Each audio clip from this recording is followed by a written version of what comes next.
The words cut through the laughter and crystal clinking like a blade through silk. Honestly, I only married her out of pity.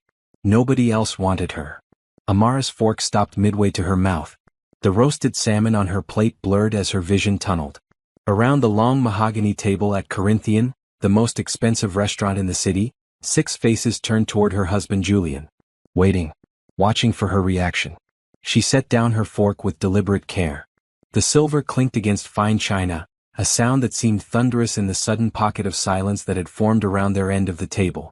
Julian Sterling, her husband of 3 years, sat at the head of the table in his tailored navy suit. His handsome face wore that careless smile she'd once found charming.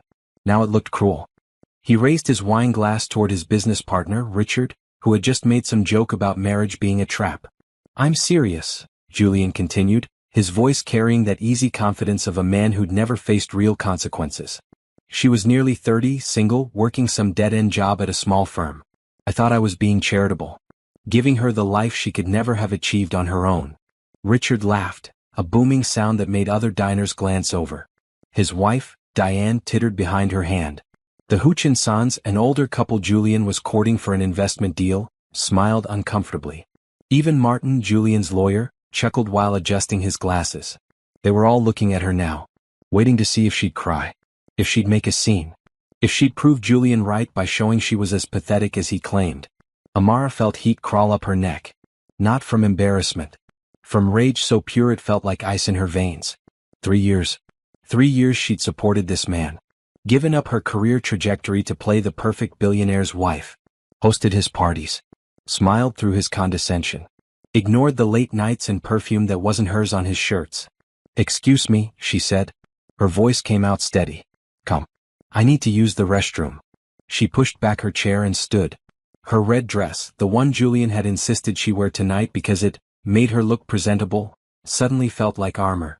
She walked past the table, past the other diners, past the ornate mirrors and gold fixtures, into the marble bathroom. Inside the spacious ladies' room, Amara gripped the edge of the counter. Her reflection stared back at her. Dark brown skin glowing under the flattering lights. Natural hair styled in elegant twists pinned up. Dark eyes that had once looked at Julian with something close to love. What a fool she'd been. Her phone buzzed in her small clutch. She pulled it out. A text from her old mentor, Patricia Okonkwo. "How's the dinner? Remember what we discussed. You're worth more than he'll ever be." Patricia didn't know the half of it. Nobody did. Amara had been so careful to maintain the illusion of the happy marriage. The perfect couple. The self-made billionaire and his elegant wife. She'd given up her position as a junior architect at Morrison & Associates, a firm where she'd been on track for partnership. Julian had convinced her that his social obligations required a full-time hostess. That her career was cute, but unnecessary given his wealth. That she should support his empire instead of building her own. She'd believed him. Trusted him. Loved him. Standing in that bathroom, Amara made a decision.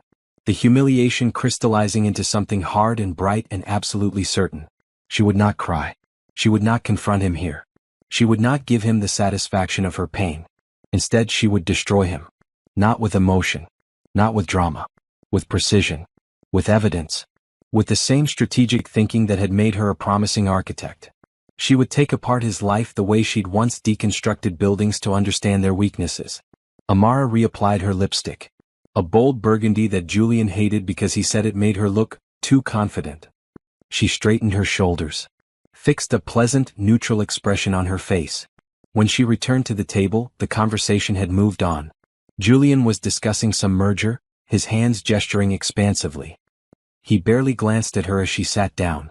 "Everything all right, dear?" Diane asked with false sweetness. "Perfect," Amara said. She picked up her wine glass and took a small sip. "Julian was just telling everyone how charitable he is. It's one of the things I admire most about him. He's always taking in projects others have given up on." The words could have been sincere. Her tone was exactly right. Light. Affectionate.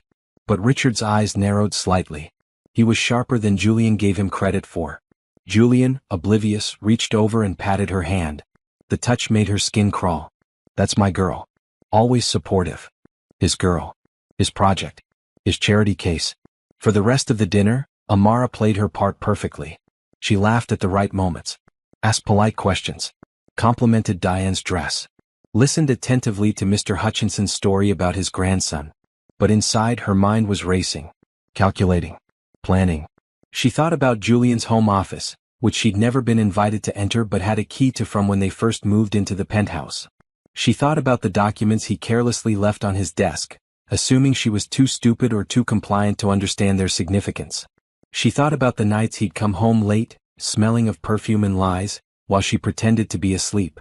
She thought about the prenup she'd signed, the one Julian's lawyer Martin had assured her was standard, while rushing her through the signatures 2 days before their wedding. The prenup that gave her almost nothing if they divorced. But prenups could be challenged, especially if one party had committed fraud, or hidden assets, or violated the terms of the marriage contract through infidelity. Amara had been a good wife, a patient wife, a trusting wife. That ended tonight. "We should do this again," Julian said as dinner wound down, signaling for the check. "Maybe next month." "Richard, you and Diane are free?" "Absolutely," Richard said.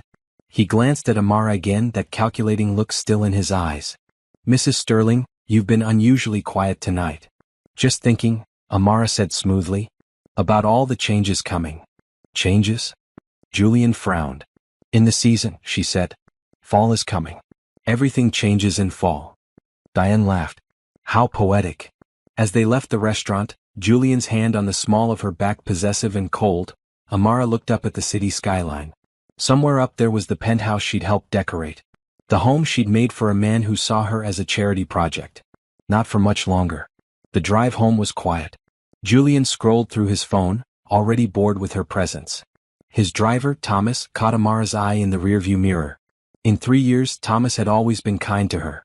Respectful. He looked concerned now. She gave him a small smile. Thomas had seen a lot. Knew a lot. She wondered if he'd be willing to talk when the time came. Back at the penthouse, Julian went straight to his office. "Don't wait up," he called over his shoulder. "I have work to finish." "Work? Right." Amara went to their bedroom and changed out of the red dress. She hung it carefully in the closet, then pulled on comfortable clothes. Jeans. A soft green sweater. Sneakers.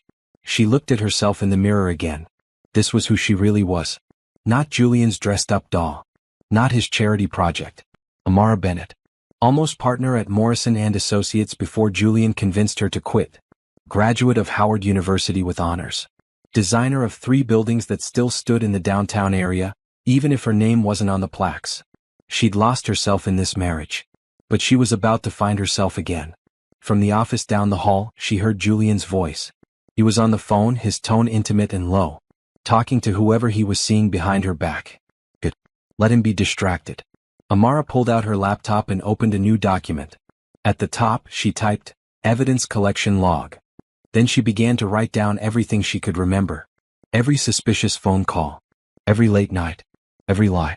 She noted dates, times, people present. Created a timeline of their marriage, marking the moments when things had started to shift. It was past midnight when she finally closed the laptop.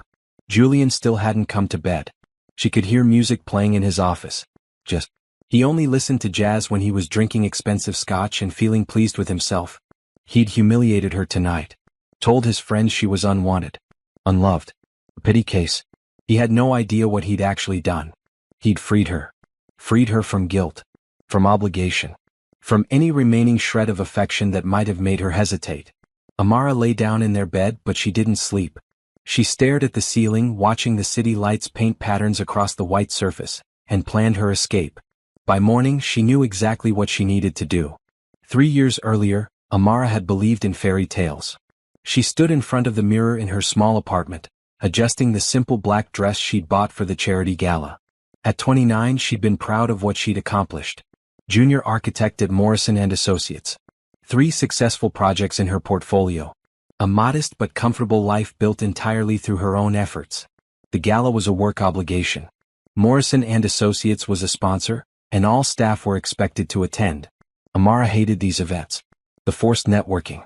The small talk with wealthy donors who looked through her rather than at her. But Patricia Okonkwo, the senior partner who'd mentored her since she joined the firm, had insisted. "You need to be visible, Amara. Your designs are brilliant, but in this business visibility matters. Let people see you. Let them remember your face when they see your buildings." So Amara had gone. She'd nursed a single glass of champagne and made conversation with other architects, discussing load-bearing walls and sustainable materials with genuine enthusiasm. That's when she'd met Julian Sterling. He'd approached her during a discussion about the new Riverside development. She'd been explaining to a group of investors why the proposed design was structurally unsound. Her passion had made her forget to be nervous. She'd sketched on a cocktail napkin, showing the stress points, suggesting alternatives. "You're absolutely right," a smooth voice had said behind her. She turned to find one of the most handsome men she'd ever seen. Tall, with dark hair styled perfectly, wearing a suit that probably cost more than her monthly rent. His smile was confident but not arrogant. His dark eyes focused on her with genuine interest. "Julian Sterling," he'd said, extending his hand. "And you are?" "Amara Bennett. I'm with Morrison and Associates." The architect. Not a question. He'd known. "I've been watching you tonight. You're the only person here actually talking about buildings instead of money." They'd talked for an hour. He'd seemed fascinated by her work. Asked intelligent questions. Listened when she spoke. When the gala ended, he'd asked for her number. "I'd like to take you to dinner," he'd said. "Somewhere we can actually hear each other talk. I want to know more about your vision for sustainable urban design." Amara had been flattered. Excited. A man like Julian Sterling interested in her and her work. It felt like recognition. Validation. Their first date had been at a small Italian restaurant in her neighborhood. Julian had been charming. Attentive. He'd asked about her childhood in Atlanta, her decision to move to the city for architecture school, her dreams for the future. "I want to design buildings that matter," she told him. "Not just glass towers for corporations. Real structures that serve communities. Affordable housing that's actually beautiful. Public spaces that bring people together." "That's remarkable," Julian had said, reaching across the table to take her hand. "Most people in this city only care about profit. You care about legacy." The courtship had been intense. Julian sent flowers to her office. Called her every evening. Took her to restaurants she'd only read about. Introduced her to his world of wealth and influence. At first, Amara had been overwhelmed. She'd grown up middle class. Her father was a teacher, her mother a nurse. They'd taught her the value of hard work and integrity. This world of private cars and exclusive clubs felt foreign. But Julian had made it seem natural. "Easy. You belong here," he'd insisted. "Your talent, your intelligence, your beauty. You deserve this life." 3 months into their relationship, he'd proposed. They'd been at his penthouse, overlooking the city. He'd gotten down on one knee with a ring that must have cost 6 months of her salary. "Marry me, Amara. Let me give you the world." She'd said yes. How could she not? He was successful, handsome, attentive. He seemed to value her mind as much as her appearance. Her parents had flown in to meet him and been impressed by his polish and charm. "He's a good man," her father had said. "Successful. Stable. He'll take care of you." The wedding had been elaborate. Julian had insisted on inviting 300 guests. Most of them his business associates and society connections.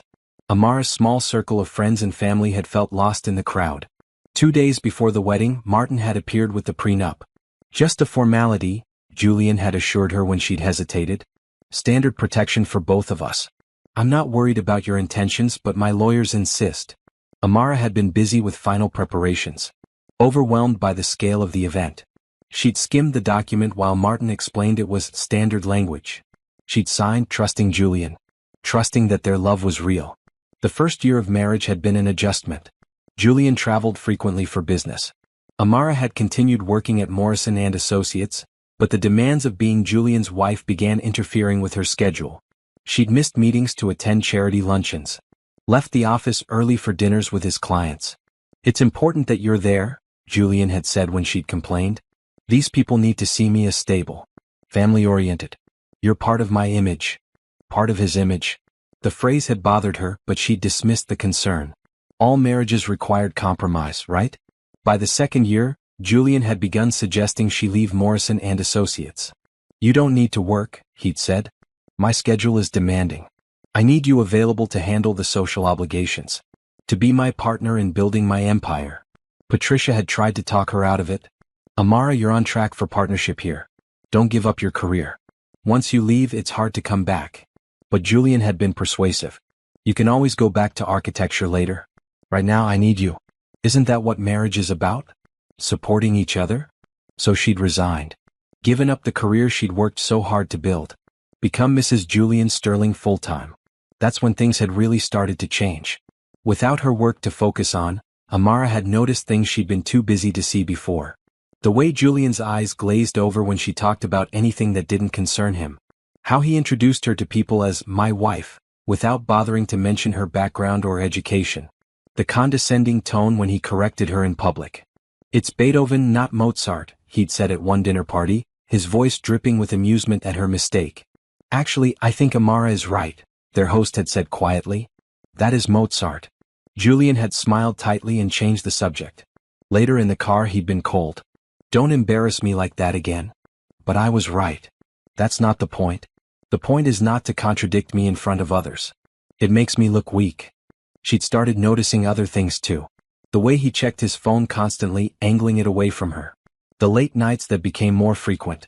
The receipts she'd find in his suit pockets from restaurants he'd claimed to be too busy to visit. One night, unable to sleep, she'd picked up his phone from the nightstand. No password. He'd never felt the need to hide from her before. Or maybe he'd just been that confident she'd never look. The messages had been devastating. Multiple women. Conversations that made it clear these weren't isolated incidents but ongoing relationships. Some of the women she recognized from society events. Others were names she didn't know. She'd confronted him the next morning. He'd been eating breakfast, scrolling through the financial news on his tablet. "Are you cheating on me?" He looked up, barely surprised. "What brought this on?" "I saw your messages." He'd sighed. Set down the tablet. "Amara, you're being dramatic. Those are just friendships. Networking contacts.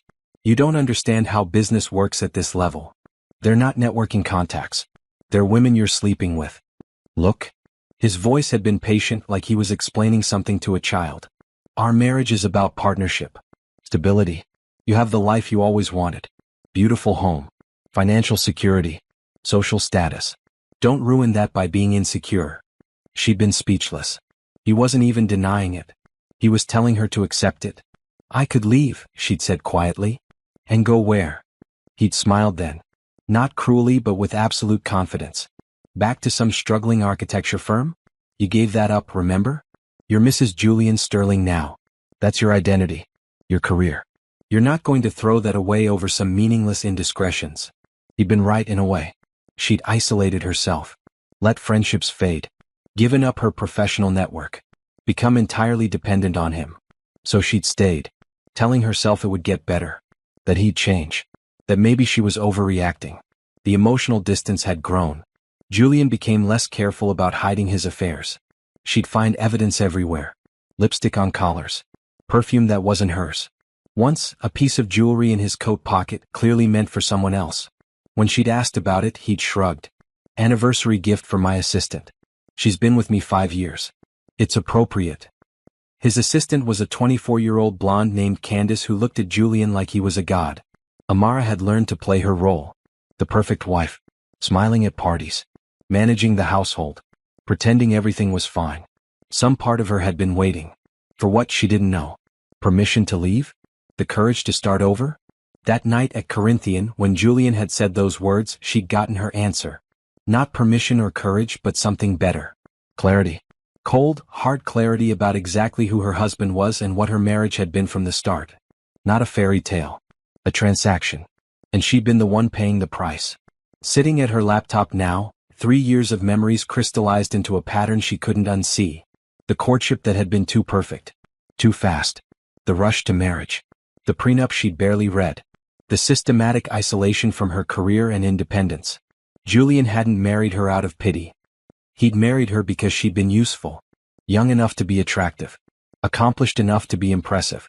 But not so successful that she wouldn't be willing to give it all up for him. He'd chosen her because he thought she'd be grateful. Compliant. Easy to control. He'd miscalculated. Amara closed her laptop and looked around the bedroom she'd decorated herself. The artwork she'd chosen. The soft blue walls she'd painted over Julian's objections.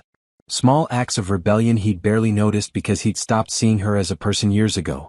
Tomorrow she'd start the real work. But tonight, she let herself feel the full weight of the betrayal. Not just his affairs or his cruelty at dinner. But the deeper betrayal of a marriage that had never been what she'd thought it was. She'd loved him once. Believed in him. built her life around him. Now she would take that life back. Every piece of it. And make him pay for every lie he'd ever told her. Monday morning, Amara woke before Julian. She lay still, listening to his breathing, steady and unconcerned. He had no idea what was coming. That was the advantage of being underestimated for 3 years. She slipped out of bed and made coffee, the routine so automatic she barely thought about it. Julian liked his coffee at exactly 7:15 a.m., black, in the expensive ceramic mug his company had given him. She'd been making it for him every morning since they married. Not anymore. Starting today he could make his own coffee. She poured herself a cup and took it to the guest room she'd converted into a study. Julian rarely came in here. It was her space, meaning it was beneath his notice. Sitting at the small desk, Amara opened her laptop and began her real work. First, she needed to understand her legal position. She pulled up the prenup she'd signed and read it carefully this time. The terms were worse than she'd remembered.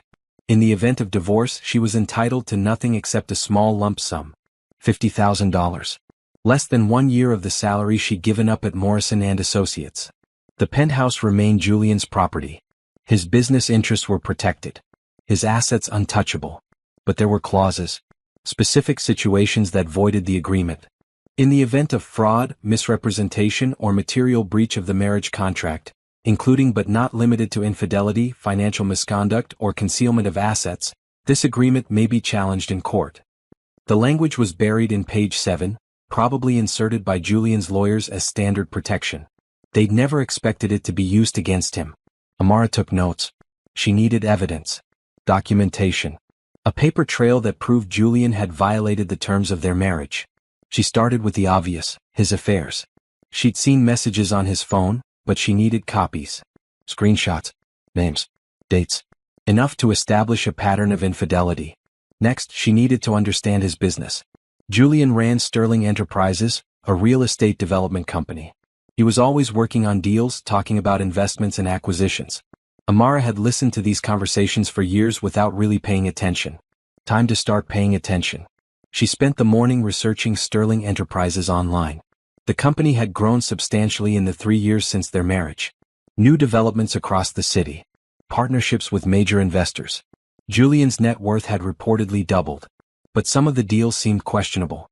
Projects announced with great fanfare that never materialized. Investors listed on the company website that Amara didn't remember meeting at any social events. She made notes. Questions to investigate. Threads to pull. At noon her phone rang. Patricia Okonkwo's name appeared on the screen. Amara, Patricia's warm voice filled the study. I've been thinking about you. How are things? They'd kept in touch sporadically since Amara left Morrison & Associates. Lunch every few months. Brief calls. Patricia had been the only person from her old life who'd stayed consistent.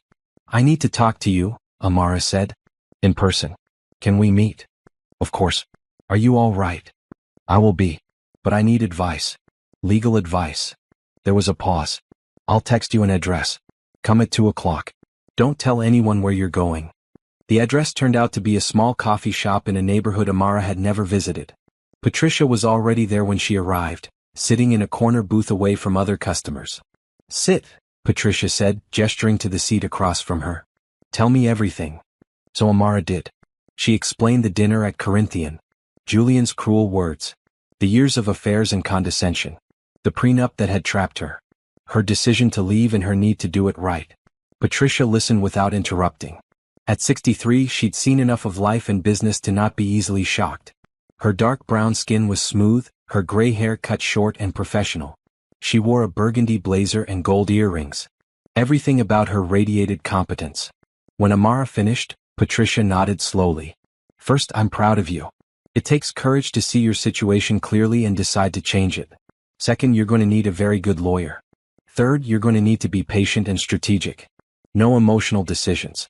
No confrontations until you're ready. I know. That's why I'm here.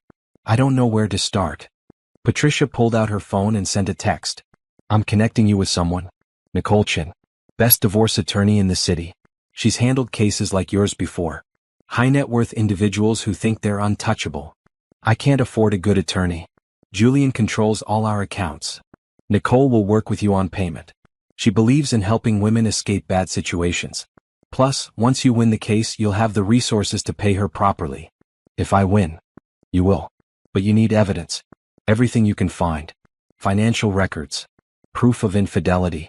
Any documents that show he defrauded you or violated the marriage contract. Amara nodded. His office. He keeps everything there. Financial documents. Contracts. He thinks I'm too stupid to understand any of it. Good. That's his mistake. But be careful. Don't get caught. Don't confront him. Just document. Photograph everything. Store copies somewhere he can't access. Patricia's phone buzzed. She glanced at it. Nicole can see you tomorrow at 9 a.m. Here's her office address. Go alone. Don't tell Julian. Do you have money for a cab? I have a credit card. For household expenses. Use it. Start establishing financial independence. Open your own bank account if you can. They talked for another hour. Patricia asked detailed questions about Julian's business, his associates, his routines. She helped Amara create a plan. Most importantly, Patricia said as they prepared to leave, remember who you were before him. You're Amara Bennett. Brilliant architect. Talented designer. Strong woman. He made you forget that. Time to remember. That evening Julian came home late. Candace's perfume clung to his jacket. He didn't bother hiding it anymore. Dinner ready? He asked, barely looking at her. No, Amara said calmly. I wasn't sure when you'd be home, so I ate already.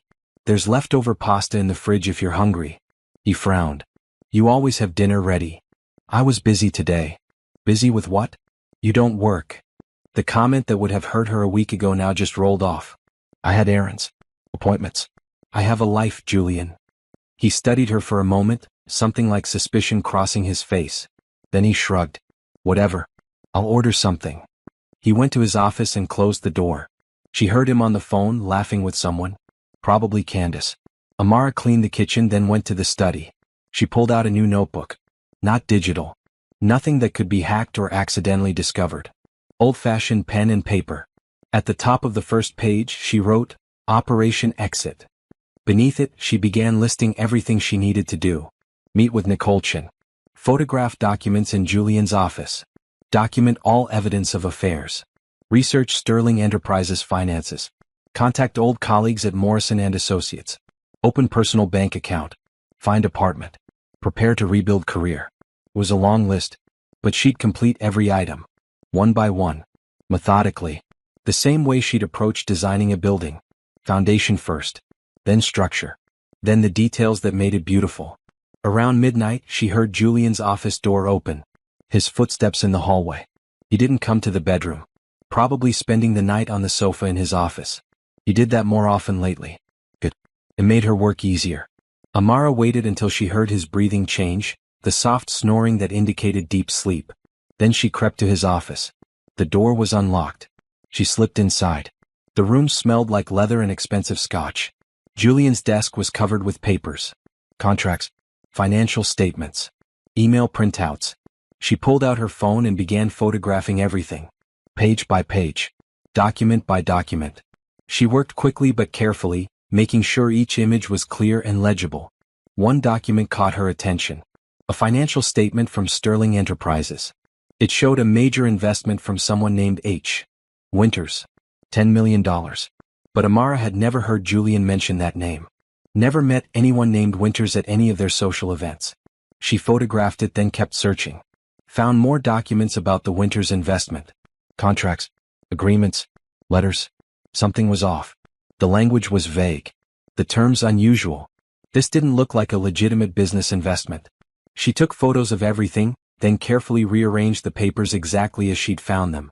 Julian was careless, but she couldn't risk him noticing anything disturbed. Back in the study, she uploaded the photos to a secure cloud account she'd created that afternoon. Not one Julian knew about or could access. She organized them into folders. Dated them. Created a master spreadsheet tracking what she'd found. It was 3 a.m. when she finally stopped. Her eyes burned from staring at the screen. But she had something now. A starting point. Evidence. Tomorrow she'd meet Nicole Chin. Begin building her legal case. But tonight she'd taken the first real step. She thought about Julian, asleep in his office, completely unaware that his perfect, compliant wife was systematically documenting everything that would destroy him. He'd told his friends she was unwanted. That nobody else would have her. He was about to discover exactly how wrong he'd been. Nicole Chen's office was in a sleek high-rise downtown. The reception area had modern furniture and abstract art. Everything designed to project success and discretion. Amara signed in using a fake name Patricia had suggested. Beth Williams. Just in case anyone reported back to Julian about where she'd been. Nicole met her in a private conference room. She was in her 40s with sharp features and perfectly styled black hair. Her blue suit was immaculate. Her handshake firm. Patricia speaks highly of you, Nicole said, gesturing for Amara to sit. She says you need help leaving a difficult marriage. My husband is Julian Sterling. Nicole's expression didn't change. I'm familiar with Mr. Sterling's reputation, both in business and in his personal life. You've heard things? I hear everything in this city. Part of my job. Nicole opened a leather portfolio and clicked her pen. Tell me about your situation. Start from the beginning. Amara spent an hour explaining. The whirlwind courtship. The rushed prenup. The systematic erosion of her independence. Julian's affairs. His financial games. The dinner at Corinthian that had been her breaking point. Nicole took notes, asked clarifying questions and listened with complete focus. When Amara finished, Nicole sat back. You have a strong case for fraud and breach of contract. The prenup was signed under duress and with incomplete information. Your husband concealed his true character and intentions. That's grounds for invalidation. But I need proof. You do. Everything you can find. I'll need documentation of his infidelity. Financial records that show misconduct or hidden assets. Evidence that he misrepresented himself when you married. Amara pulled out her phone. I started collecting evidence last night. She showed Nicole the photographs from Julian's office. The financial statements. The mysterious Winters investment. Email chains about business deals that seemed questionable. Nicole studied each image carefully. Her eyes narrowed at the Winters documents. This is interesting. Very interesting. This investment structure looks like money laundering. See here? She pointed to specific clauses. Funds coming in from an offshore account. No clear paper trail of origin. Converting into real estate investments that inflate Sterling Enterprises' apparent value. Is that illegal? If it's what I think it is, yes. Very illegal. And very useful for your case. If your husband is engaged in financial crimes, the prenup becomes meaningless. Courts don't enforce contracts that enable criminal activity. Hope bloomed in Amara's chest for the first time in years. So I can actually get out? Get something fair? More than fair. If we play this right, you'll get a substantial settlement. Your husband has significant assets, and you're entitled to compensation for the career you gave up, the deception you endured, and the trauma of his behavior. They spent 2 more hours going over strategy. Nicole explained what Amara needed to collect. How to document everything. Where to store evidence. What mistakes to avoid. Most importantly, Nicole said as they wrapped up, don't tell him anything. Don't hint that you're unhappy. Don't threaten to leave. Just gather information. When we're ready, we'll hit him with everything at once. Give him no time to hide assets or prepare defenses. How long will this take? Weeks. Maybe a couple months. These things require patience. But based on what you've shown me today, I'm confident we'll win. Leaving Nicole's office, Amara felt lighter than she had in years. She had a plan. A professional on her side. A real path forward. Her phone buzzed. Text from Patricia. How did it go? Good. Really good. Thank you. Have dinner with me tonight. I have a proposition for you. They met at a small restaurant in Patricia's neighborhood. Over grilled fish and vegetables, Patricia got straight to the point. How would you feel about coming back to architecture? Amara nearly dropped her fork. What? Morrison and Associates need someone for a new project. Sustainable, affordable housing. Community-focused design. Exactly the kind of work you love. The partner who was going to lead it just accepted a position elsewhere.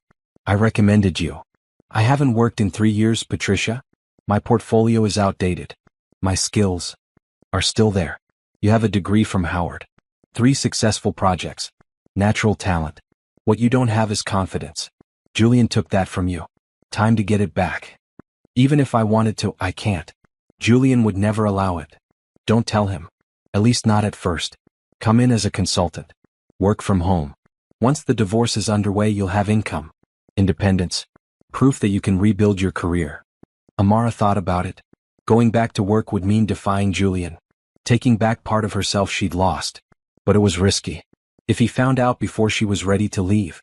I see you thinking, Patricia said. Calculating risks. Here's what I know, you're miserable.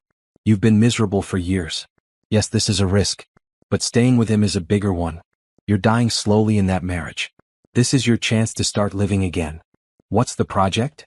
Patricia smiled. Low-income housing development. City partnership. The goal is to create affordable apartments that are actually beautiful, dignified. Places people want to live, not just warehouses for poor people. It needs someone who cares about the social impact. Someone who designs with heart. That's you. I'd have to update my portfolio. Research current building codes. I'm not sure I remember. You remember? It's like riding a bike. Come to the office tomorrow. I'll give you the project brief. You can decide if you want to take it. No pressure. But it wasn't no pressure. It was everything. A lifeline. A way back to herself. That night, Amara told Julian she was meeting an old college friend for lunch the next day. He barely looked up from his phone. Fine. Don't forget I have the Riverside Gala Friday. You need to get your dress fitted. Which dress? The silver one. I left it for alterations last week. Pick it up Thursday. He still thought she was his assistant. His property. Someone who existed only to serve his needs. I'll get it, she said. But she was already thinking about Friday. The Riverside Gala was a major event. Julian's business partners would all be there. Including Richard, who'd given her that calculating look at Corinthian. Maybe it was time to have a conversation with Richard. Find out what he knew about Sterling Enterprises. Plant some seeds of doubt about Julian's business practices. The next morning, Amara went to Morrison & Associates. The building was exactly as she remembered. Glass and steel. Modern but warm. She'd spent so many hours here. Late nights working on designs. Excited conversations about architecture and sustainability. Walking through the lobby felt like coming home. Patricia met her in the conference room. She'd brought the project lead, a young architect named Damon Hughes. He was in his early 30s with dark brown skin and bright, intelligent eyes. He wore a green button-down and jeans. Amara Bennett, he said, shaking her hand enthusiastically. I've seen your work. The Riverside Commons project? Beautiful. That public space integration was genius. She'd forgotten anyone had noticed her contributions. Julian had made her feel like her career had been insignificant. But Damon was right. Riverside Commons had been innovative. Smart design that served the community. They spent 3 hours reviewing the housing project. The site plans. The budget constraints. The city's requirements. The community's needs. Amara's mind clicked into gear. She started sketching. Asking questions. Suggesting modifications. Ideas flowed like they hadn't in years. This is amazing, Damon said, looking at her quick drawings. You're seeing solutions I hadn't considered. We should incorporate natural lighting here. And this courtyard concept would create real community space. It needs to feel welcoming, Amara explained. Not institutional. People living here should feel proud of their homes. Patricia watched from the corner, smiling. So, interested? Yes. The word came out without hesitation. Yes, I want to do this. Excellent. We'll start you as an independent consultant. Work from home until the divorce proceedings begin. Then we can bring you in-house. Amara left the office with a folder of materials and a contract. Real work. Her own project. Income that Julian didn't control. She felt alive for the first time in 3 years. That evening, while Julian was out at another mysterious business meeting, Amara set up a workspace in the study. Cleared the desk. Organized her materials. Opened her old design software and was relieved to find she still had access through her old license. She worked until midnight, sketching concepts for the housing project. Losing herself in the creative process. Remembering why she'd become an architect in the first place. Around 1 a.m. she heard Julian come home. His footsteps were unsteady. Drunk. She heard him fumbling with his keys, cursing softly. The apartment door opened and closed. More footsteps. A woman's laugh. Amara went to the hallway and looked. Julian had Candace with him. His assistant. They were pressed against the wall, kissing. He was touching her inappropriately. They were both too drunk to notice Amara standing 15 feet away. She pulled out her phone and took a video. Clear evidence. Time-stamped. Undeniable. They stumbled into Julian's office and closed the door. She could hear them laughing. Knocking things over. Amara went back to the study and uploaded the video to her secure cloud storage. Added it to her evidence file. noted the date and time in her spreadsheet. Then she went back to her architecture work. Let Julian and his mistress do whatever they wanted in the next room. She had more important things to focus on. Her escape was taking shape. Foundation in place. Structure rising. Soon it would be complete. Strong enough to stand on its own. Beautiful enough to be proud of. Julian thought he'd broken her. Made her dependent and grateful. He had no idea he'd actually set her free. Friday came too quickly. The Riverside Gala. Amara picked up the altered silver dress Julian had selected, though she'd already decided to wear something else. Something she'd bought 3 years ago and never worn because Julian said it made her look too bold. It was a deep blue gown. Form-fitting but elegant. When she tried it on at the store, the saleswoman had said, "You look powerful in this." That's why Julian had hated it. Tonight, power was exactly what she needed. She dressed carefully. Applied makeup with precision. Styled her hair in natural curls rather than the sleek updo Julian preferred.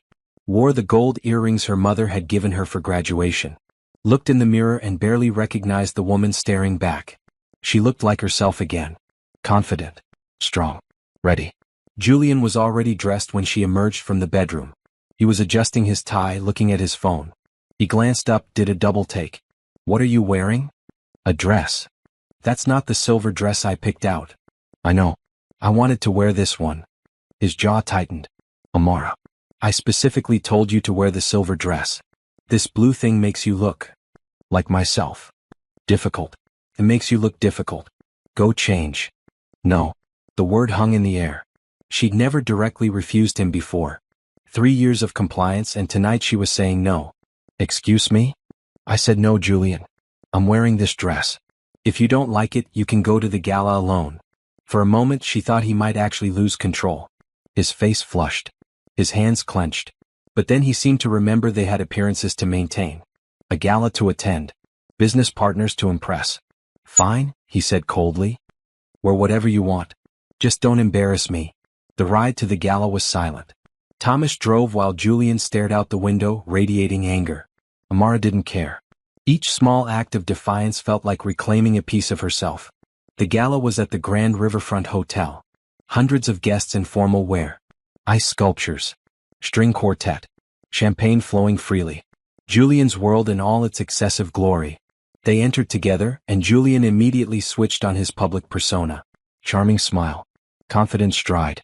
Hand on the small of Amara's back, possessive but appearing affectionate. "Julian, wonderful to see you," called out Mr. Hutchinson from across the room. The older man approached with his wife. "And Mrs. Sterling. You look lovely tonight." "Thank you," Amara said warmly. "How is your grandson? You mentioned he was starting college." Mrs. Hutchinson lit up. "How kind of you to remember. He's doing wonderfully. Studying engineering at—" While she talked, Amara noticed Julian's attention drifting. His eyes scanning the room. Looking for someone. She followed his gaze and spotted Candace near the bar, wearing a red dress that left little to the imagination. Julian excused himself. "Business to attend to. I'll find you later, darling." He walked straight to Candace. Amara watched them greet each other. Julian's hand on Candace's waist. Her smile intimate and knowing. "How long have you known?" Mrs. Hutchinson asked quietly. Amara turned back to the older woman. "Known what?" "About your husband's affairs. I saw your face just now. That wasn't surprise. That was resignation." For a moment, Amara considered deflecting. Playing the role. But Mrs. Hutchinson's eyes were kind. Understanding. Not judgmental. "A while now," Amara admitted. "My first husband was like that," Mrs. Hutchinson said. "Thought I was too stupid or too dependent to leave. I proved him wrong. Divorced him. Started my own business. Met my current husband 5 years later. Best decision I ever made." "How did you find the courage?" "I realized the only thing scarier than leaving was staying. Then waking up 20 years later and realizing I'd wasted my entire life on someone who didn't value me." They talked for a few more minutes, then Mrs. Hutchinson squeezed Amara's hand. "Whatever you decide to do, dear, I hope you choose yourself." Amara excused herself and moved through the gala. She wasn't looking for Julian. She was looking for Richard. She found him near the windows overlooking the river. Alone. Nursing a whiskey. "Beautiful view," she said, approaching. Richard turned. "Mrs. Sterling. You're looking particularly confident tonight." "That's new." "Is it?" "At Corinthian you looked like a woman planning something." Tonight, you look like a woman executing a plan. It's an interesting transformation. She studied him. Richard was sharper than most of Julian's associates. More observant. She'd never paid much attention to him before, but now she wondered what he'd noticed over the years. "Can I ask you something?" she said. "Of course. What do you really think of my husband's business practices?" Richard's eyebrows rose. "That's a direct question. I'm tired of indirect ones." He smiled slightly. "Fair enough. Honestly, I think Julian is reckless. He takes shortcuts, cuts corners, makes deals that look good on paper but collapse under scrutiny. I've partnered with him on 2 projects and both made me nervous." "Why do you continue working with him?" "Because he's charismatic, connected, and sometimes his gambles pay off." Richard paused. "Why are you asking? Have you heard of H. Winters?" Richard's expression changed, became guarded. "Where did you hear that name?" "I see documents sometimes, lying around. I'm curious about the investment." "Mrs. Sterling." Richard looked around, checking that no one was close enough to overhear. "If you're asking about Winters, you're getting into dangerous territory. That money isn't clean. And if anyone starts investigating Sterling Enterprises' finances, that investment is going to raise serious questions. You know this." "I suspect it. I've distanced myself from Julian's recent projects because I don't want to be implicated when things fall apart. And they will fall apart. They always do when someone gets too confident." Amara absorbed this. Richard was essentially confirming what Nicole suspected. The Winters investment was dirty money, which meant Julian was involved in something criminal. "Thank you for your honesty," she said. "Can I give you some advice?" Richard asked. "Whatever you're planning, be smart about it. Julian doesn't handle being crossed well. Make sure you're protected before you make any moves." "I will." She left Richard and continued circulating. Talked to other business associates. Listened to their conversations about deals and investments. Picked up information about Julian's ventures. Mental notes about who was involved in what. Around 11, Julian found her. He was drunk. Sloppy. His tie loosened. "Where have you been?" he demanded. "Networking. Isn't that why we come to these events? You're my wife. You stay by my side. Actually, you told me to entertain your guests while you conducted business. That's what I've been doing." He grabbed her arm. "Don't get smart with me." She looked pointedly at his hand. "Let go." "Or what?" "Or I'll make a scene. Right here. In front of everyone. Is that what you want?" For a tense moment, they stared at each other. Then Julian released her arm. "We're leaving," he said. "I'll get my coat." In the car, Julian ranted. About the gala. The investors. Some deal that was taking too long to close. Amara let him talk, only half listening. She was thinking about her conversation with Richard. About the Winters investment. About how much ammunition she was accumulating. When they got home, Julian went straight to his office. Slammed the door. She heard him on the phone, his voice angry. Amara went to the study and pulled out her evidence log. Updated it with everything she'd learned tonight. Richard's confirmation about the dirty money. The public display with Candace. Julian's rough handling of her arm, which had left a small bruise she'd photographed immediately. Her phone buzzed. Text from Patricia. "How was the gala?" "Productive. Can we meet tomorrow?" "My office. 10 a.m. Amara worked until 3 in the morning. Organizing evidence. Building her timeline. Strengthening her case. Around 4, she heard Julian's office door open. His footsteps in the hallway. But he didn't go to the bedroom. He went to the guest room. She heard the door close. They weren't even pretending anymore. The marriage was a shell. They were roommates. Strangers sharing space while maintaining a public facade. Good. It would make leaving easier. Saturday morning, Amara met Patricia at Morrison & Associates. The office was quiet on the weekend. Just a few architects working on deadlines. "You look tired," Patricia observed. "I've been busy. Gathering evidence. Working on the housing project. Planning my exit.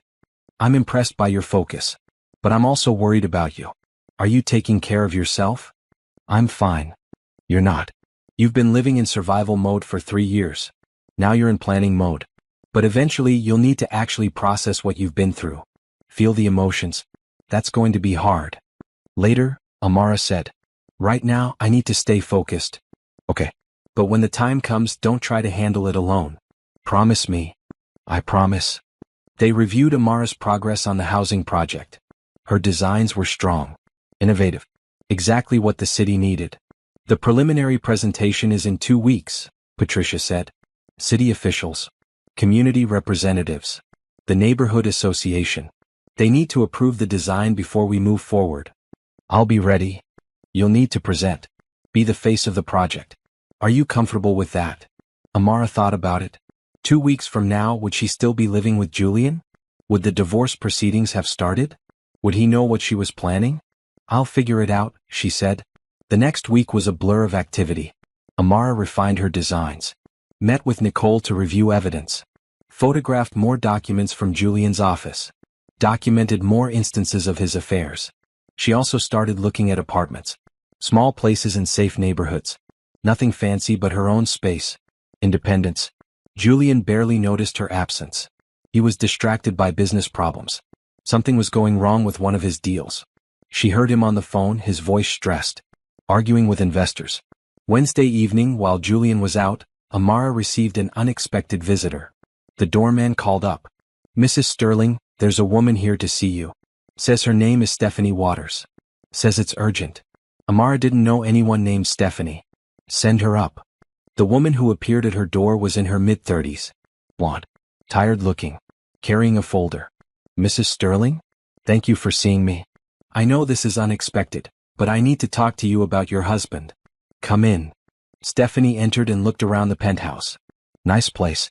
He really knows how to spend money, doesn't he? Other people's money usually. Who are you? I'm a journalist. I've been investigating Sterling Enterprises for 6 months. Financial irregularities. Questionable deals. I think your husband is running a sophisticated fraud scheme. And I think you might have information that could help me prove it. Amara studied the woman carefully. Why would I help you? Because I think you're planning to leave him. And having his crimes exposed publicly would help your case. Make him less sympathetic. More vulnerable. Stephanie opened her folder. I know about the Winters investment. I know about the offshore accounts. I know about the shell companies he uses to move money around. What I don't have is hard evidence. Documents. Internal communications. The kind of things that might be lying around his home office. That's quite an assumption. Is it? Mrs. Sterling, I've talked to his previous business partners. His ex-associates. I've built a profile of Julian Sterling. And part of that profile is how he treats his wives. Wives? Plural? Stephanie pulled out a photograph. Did you know Julian was married before? Briefly. 8 years ago. Her name was Rebecca Thompson. The marriage lasted 10 months. She left with nothing. Signed a prenup just like yours. She tried to challenge it, but she didn't have enough evidence. Amara took the photo. A young woman with auburn hair. Pretty. Scared looking. He never mentioned a previous marriage. Of course not. That would have raised questions. Made you cautious. He's refined his approach since Rebecca. Gets better at hiding his true nature with each relationship. Amara felt sick. She wasn't even his first victim. Just the latest in a pattern. What do you want from me? She asked. Access. Information. When you're ready to leave, give me copies of whatever evidence you've collected. I'll write the exposé. His business will collapse. He'll face criminal charges. And you'll be free. I need to think about this. Think fast. My deadline is in 3 weeks. With or without your help, I'm running this story. But it'll be much stronger with your cooperation. Stephanie left her contact information and departed. Amara stood in the empty penthouse, holding the photo of Rebecca Thompson, Julian's first wife.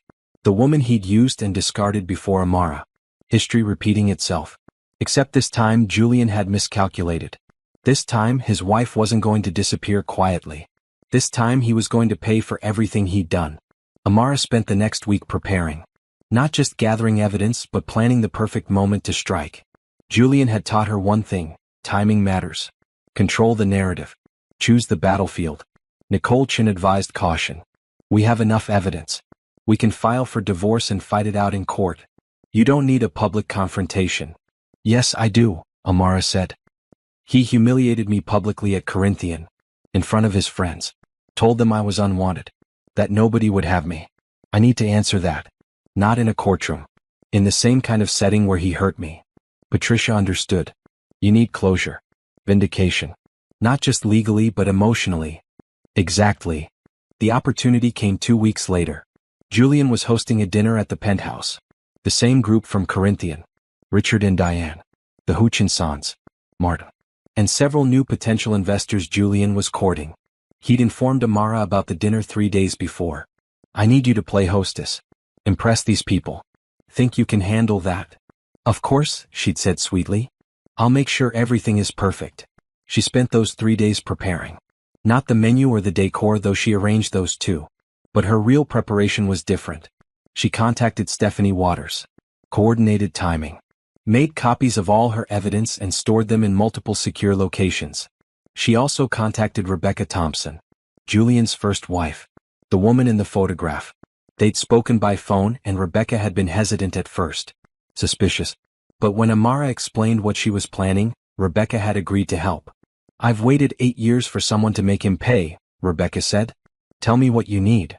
The night of the dinner, Amara dressed carefully. Not the clothes Julian would choose. The green dress she'd been designing for. Bold. Confident. Beautiful. She wore her mother's earrings. Applied makeup that made her look powerful rather than demure. When Julian saw her, he frowned. That dress is too bright. You'll draw attention away from the business discussion. That's a shame, she said.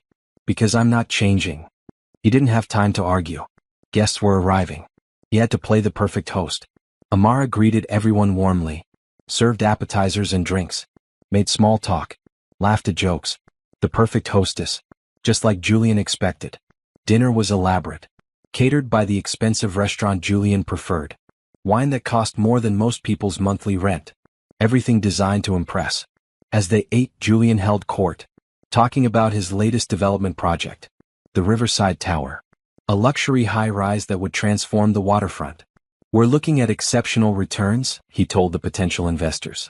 This area is ready for upscale development. Luxury condos starting at $2 million each. The units are already selling. Richard exchanged a glance with Amara. She knew what he was thinking. Julian's claims sounded exaggerated. Probably were. Sounds ambitious, one of the new investors said. What about financing? Fully secured.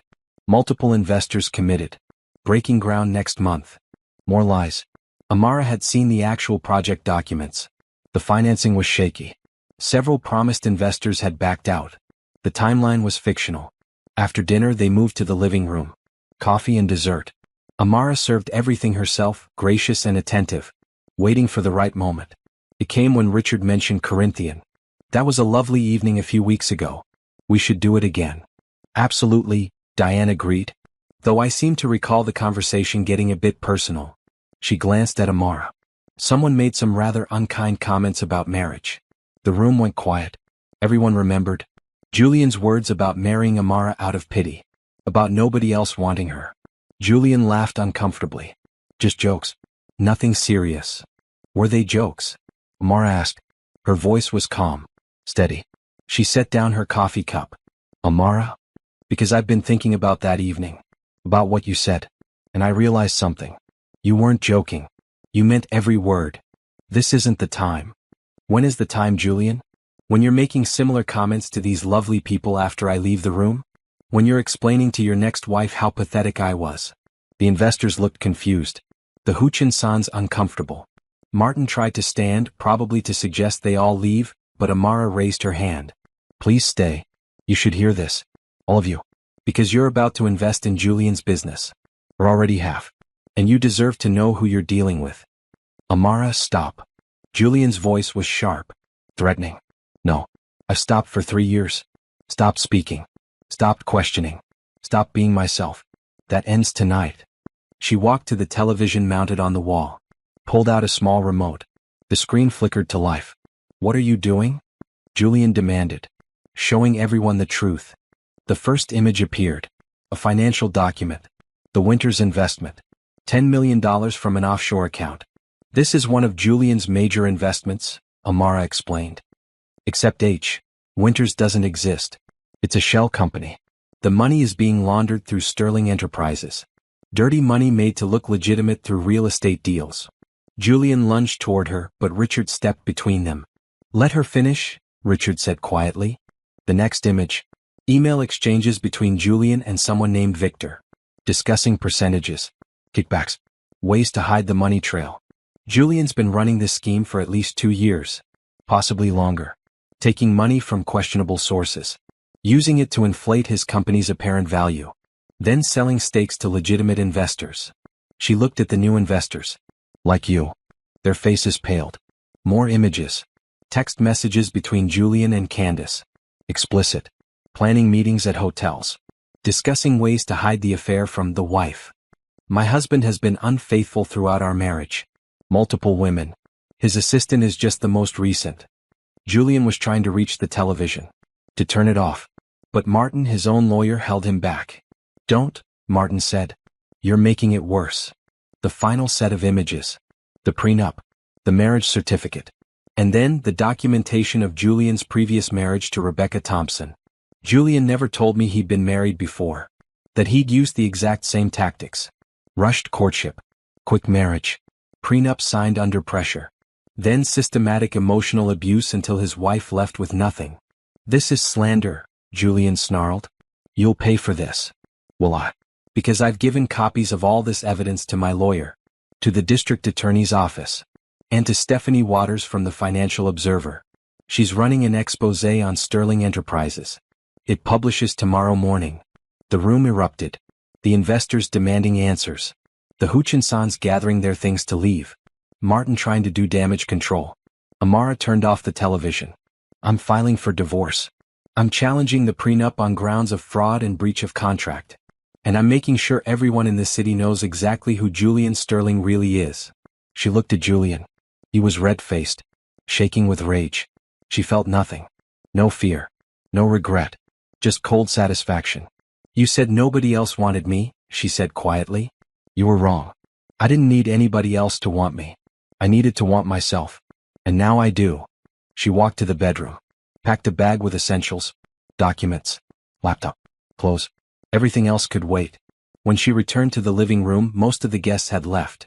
Only Richard and Martin remained. Julian sat on the sofa, head in his hands. I'll destroy you for this, he said without looking up. You already tried. It didn't work. She walked to the door. Thomas was waiting in the lobby with a car. Patricia had arranged it. Everything planned. Everything coordinated. Behind her, she heard Julian yelling. Demanding she come back. Threatening legal action. But his voice faded as she stepped into the elevator. The doors closed. Amara looked at her reflection in the polished metal. She was smiling. For 3 years she'd been silent. Compliant. Diminished. Tonight she'd taken her power back. In front of witnesses. With evidence. With precision. Julian had tried to break her. Instead he'd freed her. And now his entire world was about to collapse.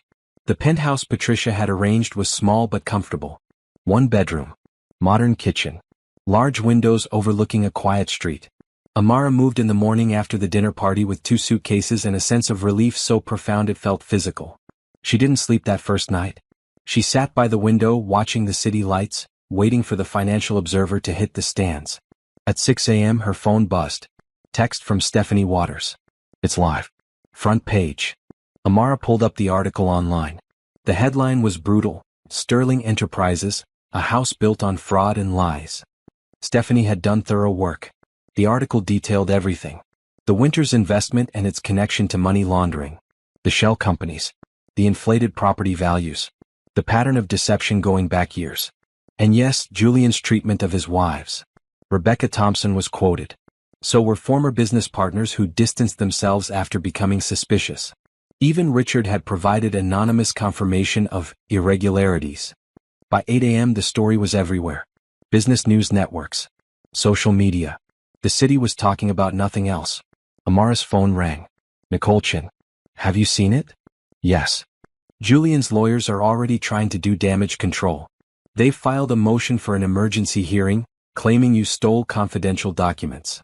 But honestly, that's the least of his problems. The district attorney's office called me this morning. They're opening a criminal investigation. How long will that take? Months. Maybe longer. But it works in our favor. The prenup is definitely invalid now. We're filing our counter-motion this afternoon. We should have a divorce hearing scheduled within the week. After Nicole hung up, Amara made coffee and tried to process what was happening. She'd expected fallout. But the speed and intensity of it was overwhelming. Her phone rang again. Patricia. You okay? I think so. The office is getting calls. Reporters wanting to interview you. Julian's lawyers trying to find you. You need to stay quiet. Let your attorney handle everything. I will. Good. Also, the city officials want to move up the housing project presentation. They love your designs. They want to announce it this week as a positive news story. Something to balance all the negative press about Sterling. This week? I'm not ready. You are. You're more ready than you think. Come by the office this afternoon. We'll prepare. Amara spent the morning reviewing her presentation materials. The designs were strong. She knew that. But standing in front of city officials and community members while her personal life was front-page news felt daunting. At 2 p.m. she went to Morrison & Associates. Damon Hughes met her in the conference room with a smile. You're famous, he said. In a good way.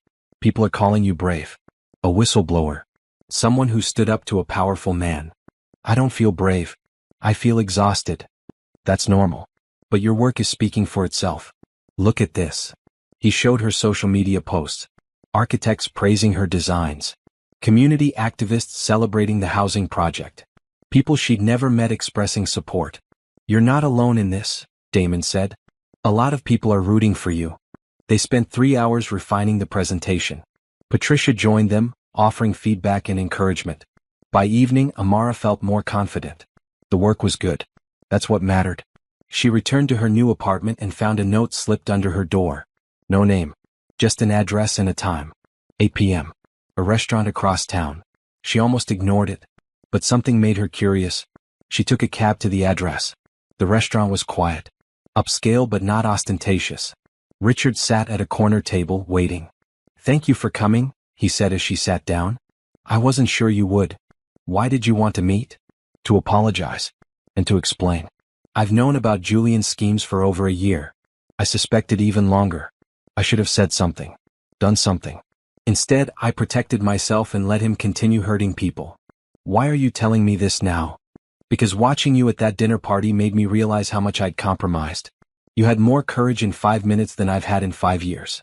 I'm going to cooperate fully with the investigation. Provide whatever evidence I have. It won't make up for my silence, but it's a start. They talked for an hour.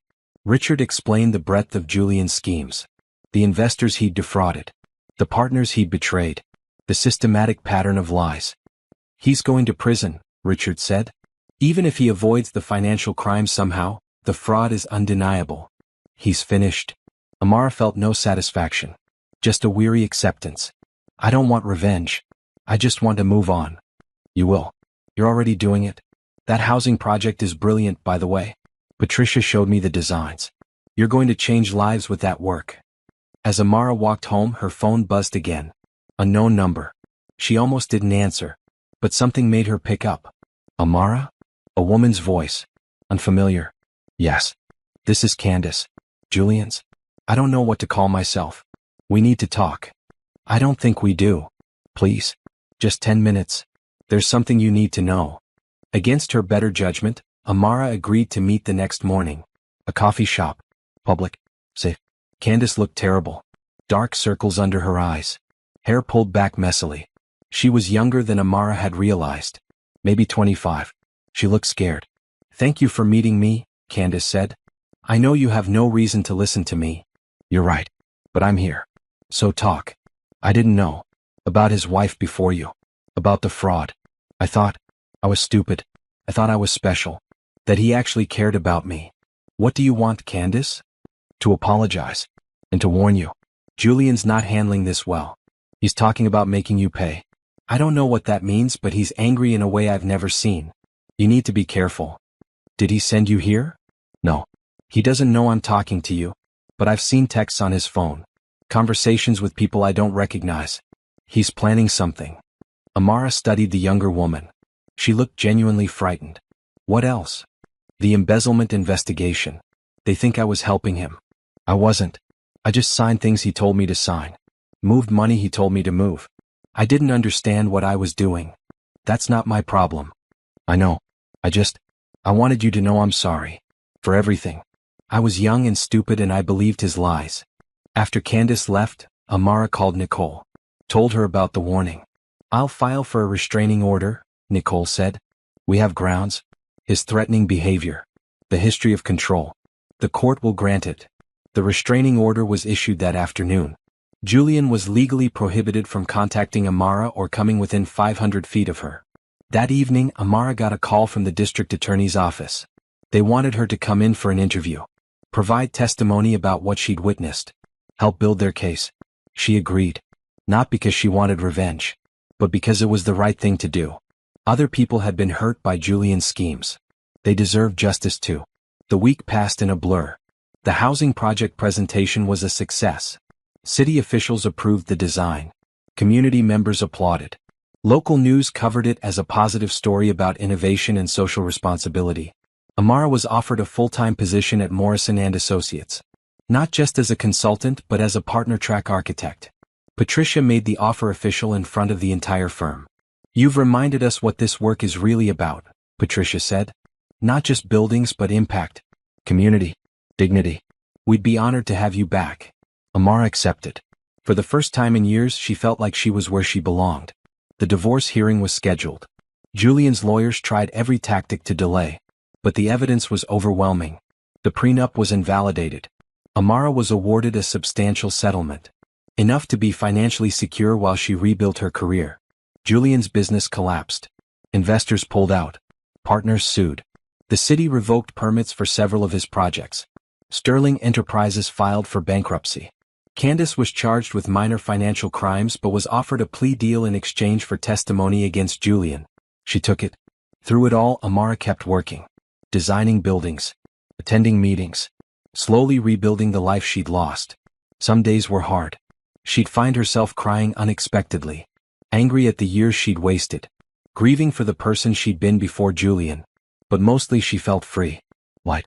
Like she'd been carrying a crushing weight for 3 years and had finally set it down. Patricia checked on her regularly. "How are you really doing?" "Better," Amara said honestly. "Some days are harder than others. But I'm remembering who I am.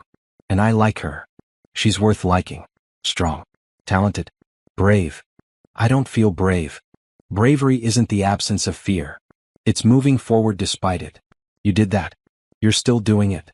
2 months after leaving Julian, Amara attended a gallery opening. An architecture exhibit featuring innovative affordable housing designs. Her project was included. She stood in front of the display showing her work. The community-focused courtyards. The natural lighting solutions. The dignity built into every design choice. A young woman approached. "Are you Amara Bennett?" "Yes. I read about you. About what you did. Standing up to your husband. Exposing his crimes. My sister was in a similar situation. Your story gave her courage to leave. She got out 2 weeks ago. Started over. She wanted me to thank you." Amara felt tears prick her eyes. "Tell her I'm proud of her." "I will. And thank you. For showing us that it's possible to rebuild. That we're not defined by the people who tried to diminish us." Walking home that night, Amara realized something. She'd been so focused on escaping Julian that she hadn't thought much about what came after. But now, standing on the other side of it all, she could see clearly. She wasn't just surviving. She was thriving. Building a career. Creating meaningful work. Helping others through her designs and her example. Julian had tried to destroy her. Instead, he'd forced her to discover her own strength. To remember her worth. To reclaim her life. And that, more than any legal victory, was her triumph. 3 months after leaving Julian, Amara stood in front of a room full of architecture students at her alma mater, Howard University. Patricia had arranged the guest lecture. "You have a story these students need to hear," she'd said. "Not just about design but about resilience." The students sat in tiered seats, notebooks open, eyes attentive. Most were in their early 20s. Hopeful. Ambitious. Believing the world was full of possibilities. Amara had been like them once. She wanted them to stay that way. But she also wanted them to be smarter than she'd been. "I graduated from this program 11 years ago," she began. "I had a clear vision for my career. Community-focused architecture. Buildings that serve people, not just profits. For a while, I followed that path. I worked hard. Designed projects I was proud of. Built a reputation." She paused. The students waited. "Then I met someone who convinced me that my career was less important than supporting his. That my dreams should take a back seat to his ambitions. And for 3 years I believed him. I gave up my work. My independence. Myself." She saw recognition on some faces. Understanding. Others looked confused, probably wondering what this had to do with architecture. Here's what I learned, Amara continued. Your work matters. Not because of money or status, but because it reflects who you are. Buildings outlast us. They're our legacy. When you compromise your vision for someone else's approval, you're not just hurting yourself. You're depriving the world of what only you can create. She spent the next hour discussing the housing project, showing designs, explaining choices. The students asked excellent questions. They were engaged, excited, inspired. Afterward, a young woman approached. Her dark brown skin glowed. Natural hair in long braids. She wore a green jacket and carried a worn portfolio. Miss Bennett? I'm Taylor. I just wanted to say, your story means a lot. My boyfriend keeps telling me I should give up architecture. That it's too hard. That I should do something more practical. But watching you talk about your work, seeing what you've accomplished, I think I need to trust myself. You do, Amara said firmly. Your boyfriend doesn't get to define your worth or your potential. Only you do. Taylor smiled. Can I show you something? She opened her portfolio. The designs were raw but brilliant. A community center with innovative use of natural materials. A library that doubled as a neighborhood gathering space. Work that showed real thought about social impact. These are exceptional, Amara said. You have talent. Don't let anyone convince you otherwise. Could I get your contact information? Maybe I could send you my work sometimes. Get feedback? Amara gave her a business card. Email me. I'd be happy to mentor you. Driving back to the city, Amara thought about Taylor. About herself at that age. About the roads not taken because someone else's voice had been louder than her own. Never again. Her phone rang. Nicole Chin. Good news. Julian's criminal trial date is set. 6 months from now. The prosecutor is confident about conviction. Multiple charges. Financial fraud. Money laundering. He's looking at serious prison time. How's he doing? Not well. His bail conditions are strict. He's living in a small apartment. Most of his assets are frozen pending the criminal case and the civil suits from defrauded investors. His reputation is destroyed. No one will work with him. Amara felt a pang of something. Not sympathy exactly, but awareness that a life was being dismantled. Even a life built on lies. And Candace? She testified before the grand jury. Her cooperation is helping the case. She'll probably get probation and community service. She made bad choices, but she's young. She can recover. Good. I don't want her destroyed. Just held accountable. That's generous of you. Most people in your position would want blood. I wanted freedom. I got it. That's enough. After hanging up, Amara stopped at her favorite coffee shop. The one near Morrison and Associates where she'd started going during lunch breaks. The barista knew her order now. Smiled when she came in. Small connections. Normal life.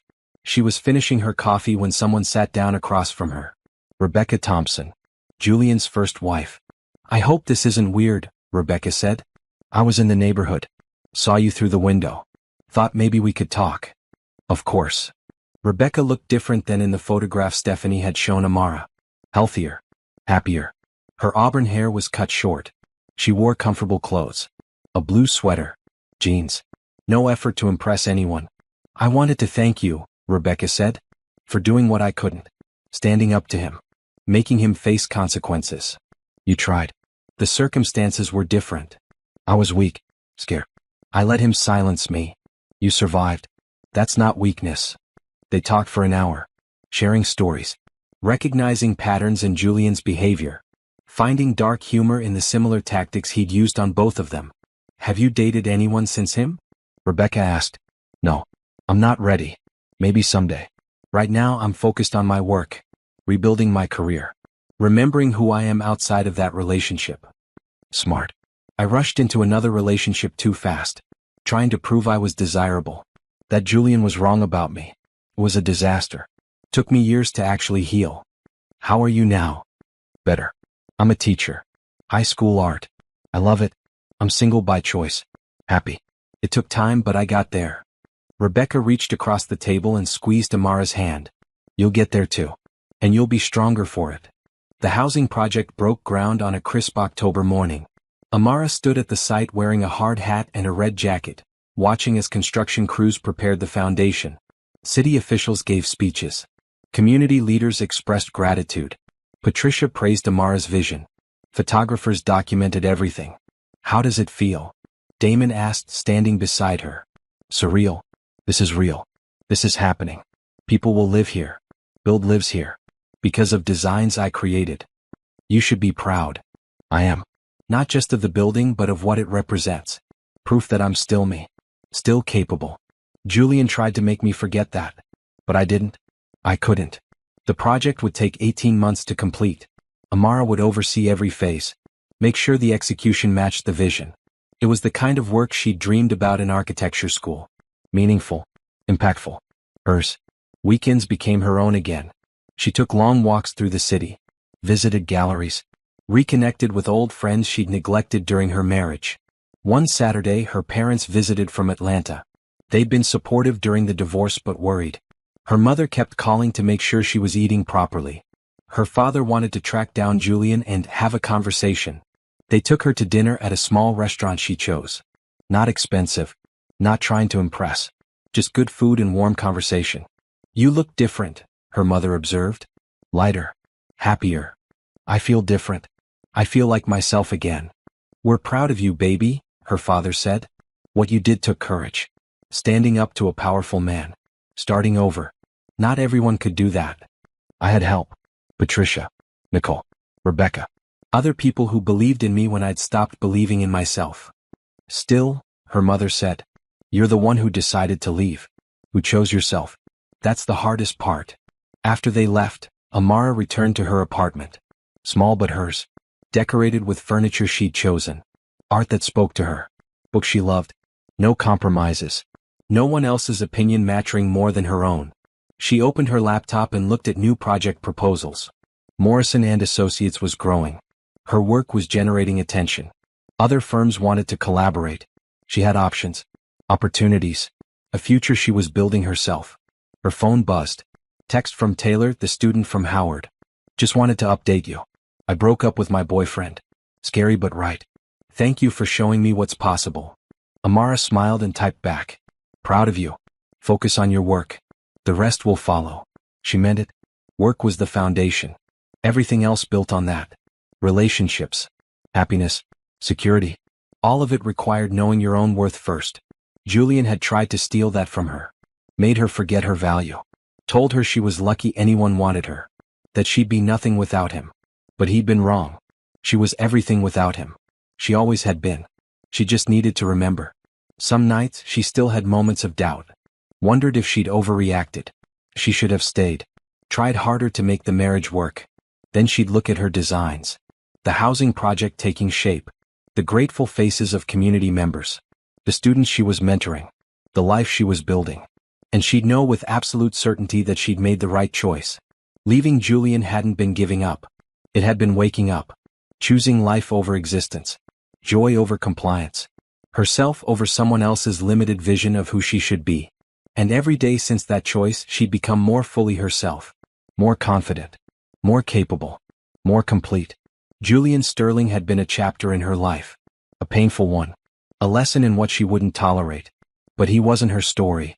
He was barely a footnote. Her story was the buildings she'd design. The communities she'd serve. The students she'd mentor. The life she'd create on her own terms. That was the real revenge. Not destroying him, though that had happened anyway. But building something so meaningful, so beautiful, so entirely hers that his cruelty became irrelevant. A brief darkness in a life full of light. She was Amara Bennett. Architect. Designer. Survivor. Creator. And she was just getting started. 6 months passed quickly. The housing project was progressing ahead of schedule. Amara had designed 2 additional buildings for Morrison and Associates. Her reputation was growing beyond the city. Architecture publications featured her work. Universities invited her to speak. She'd built a life that felt authentic. Meaningful. Hers. Then came the notification. Julian's trial was starting. The prosecutor wanted Amara to testify. Not about the financial crimes.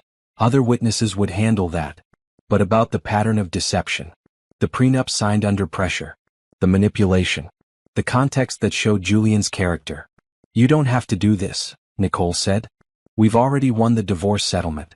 His criminal conviction doesn't change that. I know. But other people invested in his schemes. They deserve justice. And I need to face him one more time. Show him I'm not afraid anymore. The courthouse was downtown. Modern building. Security checks. Crowds of reporters outside. Julian's trial had become a spectacle. A story about greed and deception. The fall of a man who'd seemed untouchable. Amara wore a burgundy suit. Professional. Powerful. She'd learned that clothes weren't just fashion. They were armor. A statement of intent. In the courtroom, she saw Julian for the first time since the dinner party. He looked smaller somehow. Diminished. His expensive suit couldn't hide the stress. The weight loss. The fear in his eyes. He glanced at her. For a moment their eyes met. She felt nothing. No anger. No satisfaction. Just a distant awareness that this person had once controlled her life. And didn't anymore. The prosecutor was a sharp woman named Angela Torres. She'd built her career on financial crimes. Knew how to make complex fraud understandable to juries. Ms. Bennett, Angela began after Amara was sworn in. You were married to the defendant for 3 years? Yes. During that time, did you have access to his financial records? Limited access. He kept most business documents in his office. I wasn't supposed to look at them. But you did look. Eventually. Why? Because I started noticing inconsistencies. Meetings with investors he claimed to have that I'd never met. Properties he said were selling that seemed empty. I wanted to understand what was really happening. What did you find? Amara described the Winters investment. The shell companies. The movement of money through offshore accounts. She kept her testimony factual. Unemotional. Just presenting evidence. Julian's lawyer tried to discredit her during cross-examination. Isn't it true, Ms. Bennett, that you were angry at your husband? That you accessed these documents illegally as part of a vendetta? No. I was concerned. And the documents were in our shared home. I had every legal right to look at them. But you admit you were planning to divorce him? Yes. Because of his affairs and his treatment of me. The financial crimes were separate. I reported them because they were illegal, not because I was angry. The prosecutor called other witnesses. Rebecca Thompson testified about Julian's pattern of deception. Richard explained the investment schemes. Accountants detailed the money laundering. Defrauded investors described their losses. The evidence was overwhelming. Julian's lawyers tried every angle, but there was no defense against documented fraud. Bank records. Email chains. Witness testimony. All of it painted a clear picture. The trial lasted 3 weeks. Amara attended when she could, though Patricia encouraged her to focus on work rather than sitting in the courtroom every day. You've done your part, Patricia said. The system will handle the rest. Don't give him any more of your time. The jury deliberated for 2 days. When they returned, the courtroom was packed. Reporters. Victims. Curious observers. Amara sat in the back row with Nicole. Guilty on all counts. Financial fraud. Money laundering. Securities violations. The foreman read each verdict. Guilty. Guilty. Guilty. Julian's face crumbled. His lawyers looked defeated. The judge set a sentencing hearing for 4 weeks later. Outside the courthouse, reporters surrounded Amara. Microphones thrust forward. Questions shouted. Ms. Bennett, how do you feel about the verdict? Relieved. Justice has been served. The people he defrauded can start to recover. Do you have any message for your ex-husband? No. I'm focused on the future, not the past. Nicole guided her through the crowd to a waiting car. You did well in there. Composed. Professional. The jury responded well to your testimony. It's over now. Really over. Not quite. There's still sentencing. But yes, the hard part is done. 4 weeks later, Amara returned to the courthouse for Julian's sentencing. The judge was a stern woman in her 60s. She'd reviewed all the evidence. Heard from victims. Considered the probation report. Mr. Sterling, she said, looking directly at Julian, your crimes were calculated and extensive.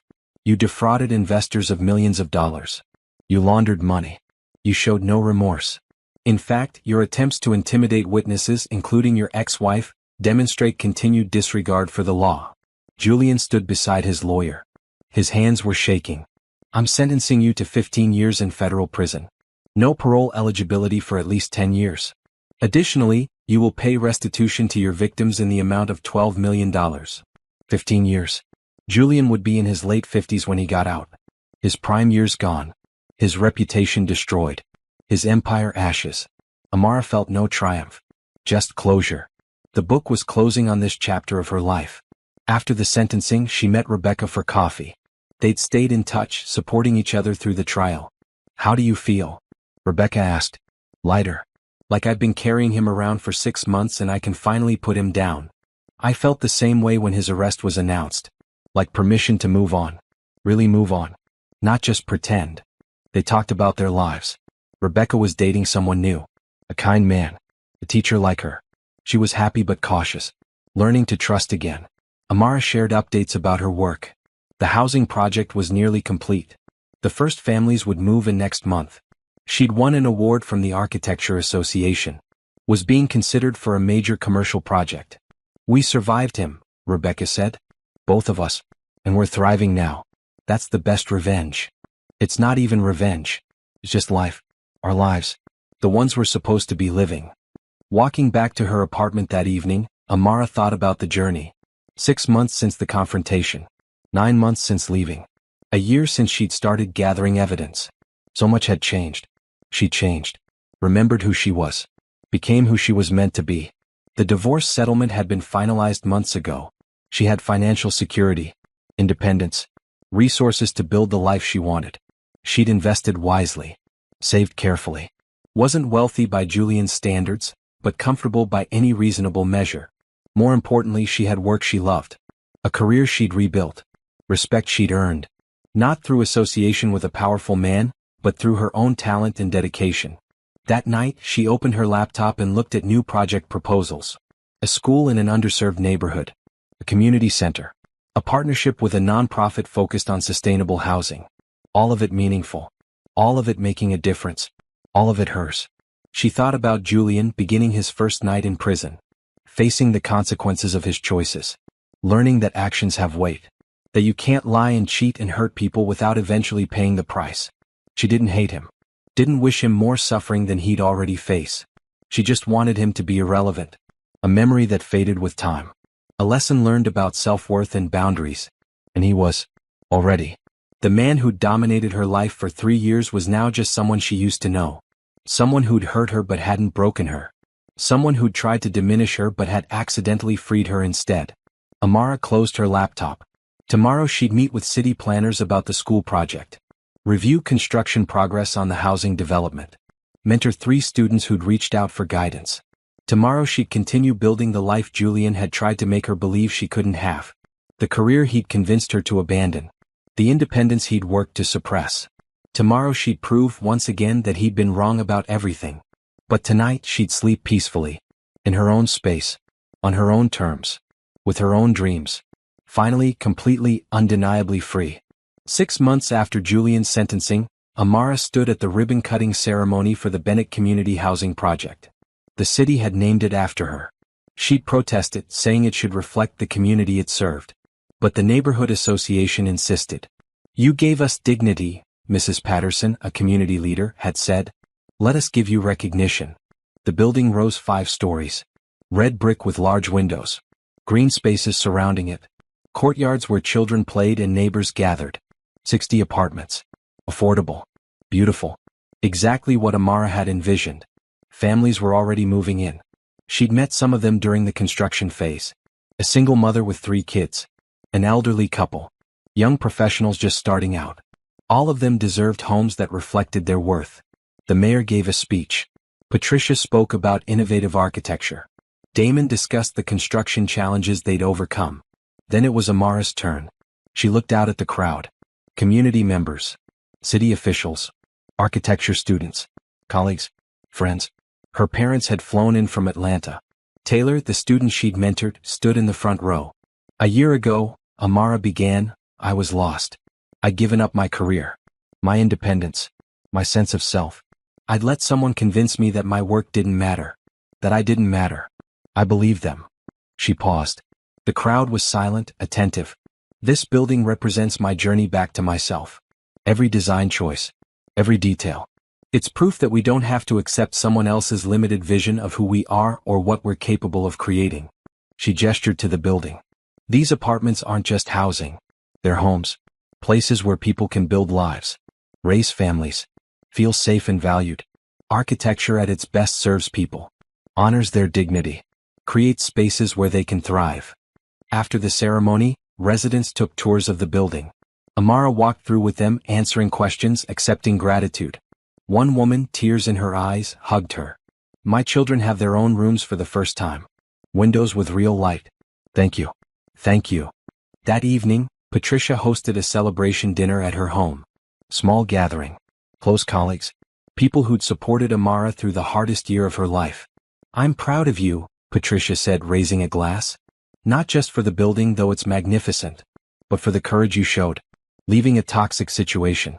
Rebuilding your career. Inspiring others to do the same. I couldn't have done it without you, Amara said. You believed in me when I'd stopped believing in myself. I just reminded you what was already there. The talent, the determination, the integrity. Those were always yours. Driving home that night, Amara reflected on the year. The confrontation at the dinner party felt like a lifetime ago. The person who'd stood in that penthouse, gathering evidence, planning her escape, seemed like someone else. Yet it was her. Just an earlier version. A woman finding her strength, learning her worth, choosing herself. The next morning, Amara had a meeting at Morrison & Associates. A new client. Major project. Commercial building downtown. They specifically requested her. In the conference room, she presented her vision. Not just a building, but a space that integrated with the neighborhood. Ground floor retail supporting local businesses. Rooftop gardens. Energy-efficient design. Community gathering spaces. The clients loved it. Approved the proposal immediately. Another project. Another opportunity to create something meaningful. After the meeting, Taylor stopped by her office. She'd graduated and landed a position at a small but respected firm. Her work was already gaining attention. I wanted to thank you again, Taylor said. For mentoring me. For showing me it was possible to have standards. To not compromise my vision. You did that yourself. I just offered encouragement. You offered proof. That talent matters. That integrity matters. That we don't have to accept less than we deserve. As Taylor left, Amara thought about the ripple effects. Julian had tried to diminish her. Instead, his cruelty had pushed her to reclaim her power. And that transformation was now inspiring others. Taylor. Other students. Women in similar situations who'd reached out after reading about her story. Pain could become purpose. Trauma could become teaching. Survival could become service. Her phone rang. Nicole Chin. Just wanted to give you an update. The restitution payments are starting. Julian's remaining assets are being liquidated. Victims are getting their money back. Not everything they lost, but substantial amounts. That's good. What about Candace? She completed her community service. She's working at a nonprofit now. Financial literacy education. Teaching people how to spot fraud. She's using her experience constructively. I'm glad. She made mistakes, but she was young. She deserves a second chance. After hanging up, Amara checked her calendar. Full schedule. Design meetings. Site visits. Student mentoring session. Lecture at a local university. Her life was busy but fulfilling. Every day meaningful. Every project purposeful. That weekend, she visited her parents in Atlanta. They'd planned a small gathering. Family and close friends celebrating her success. Low-key. Warm. Exactly what she needed. Her mother pulled her aside before everyone arrived. How are you really doing? Good, Mom. Really good. I'm happy. Fulfilled. I have work I love. People I care about. I'm building a life that feels authentic. No dating? Not yet. Maybe someday. Right now, I'm enjoying being single. Learning who I am outside of a relationship. There's no rush. Smart girl. You've always been smart. Just took you a while to remember. The gathering was perfect. Laughter. Good food. Stories. Amara's father cornered her in the kitchen. I'm proud of you, baby. What you went through. What you overcame. You're stronger than I ever gave you credit for. I learned from you and Mom. You taught me about integrity. Hard work. Self-respect. I just forgot for a while. Julian made me forget. But you remembered. That's what matters. Back in the city Monday morning, Amara had coffee with Rebecca. They'd become genuine friends. Bonded by shared experience but connected by more than trauma. They laughed together. Supported each other. Celebrated each other's victories. I have news, Rebecca said, smiling. I'm engaged. Rebecca, that's wonderful. Tell me everything. His name is Thomas. He's a librarian. Kind. Patient. We've been dating for 8 months. He knows about Julian. About what I went through. He's never tried to rush me or push me. Just been supportive and steady. I'm so happy for you. You deserve this. So do you? When you're ready. I know. And I will be. Eventually. Right now I'm focused on my work. My growth. Becoming the person I'm supposed to be. Romance can wait. 3 months later, Amara received an email. Subject line, opportunity. It was from an international architecture firm. They'd seen her work. Read about her story. Wanted to discuss a partnership. Global projects. Sustainable housing initiatives. Using architecture to address poverty and inequality worldwide. She met with their representatives. Listened to their vision. Reviewed their portfolio. The work was exactly what she'd dreamed about in architecture school. Large-scale impact. Real change. We want you to head our North American division, they said. Design projects that serve communities. Train other architects in sustainable, dignified design. Be the face of our mission. It was overwhelming. Exciting. Exactly the kind of challenge she needed. Can I think about it? Of course. Take your time. But we hope you'll say yes. Your talent and your story inspire people. That's powerful. She discussed it with Patricia.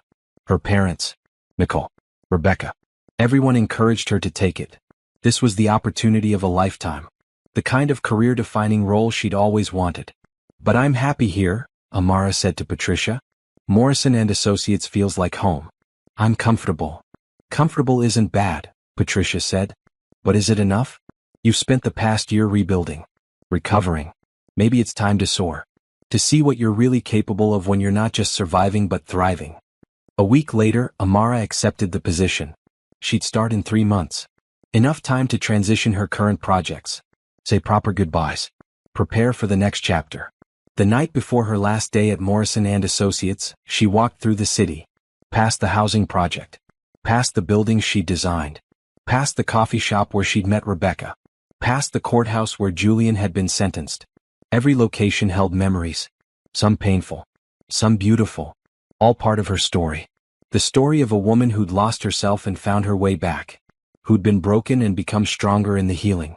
She ended up at the river. Watching the water flow. Steady. Constant. Moving forward. That's what she was doing now. Moving forward. Not running from the past but walking toward the future. Carrying her scars but not letting them define her. Using her pain to fuel her purpose. Julian Sterling was in prison. Would be for years. His empire was destroyed. His reputation ruined. He'd faced consequences. Justice had been served. But his story wasn't hers anymore. It was a chapter she'd closed. A lesson she'd learned. An experience that had shaped her but didn't own her. Her story was the buildings she'd designed. The communities she'd served. The students she'd mentored. The woman she'd become. Strong. Independent. Purposeful. Complete. She pulled out her phone and took a photo of the river. Posted it with a simple caption, "Forward." Comments started appearing immediately. Support. Encouragement. Congratulations on her new position. People she'd inspired. Lives she'd touched. This was the real victory. Not Julian's downfall, though he'd brought that on himself. But her rise. Her growth. Her transformation from victim to survivor to thriver. She was Amara Bennett. Award-winning architect. Community advocate. Mentor. Survivor. And she was just beginning. The best was yet to come.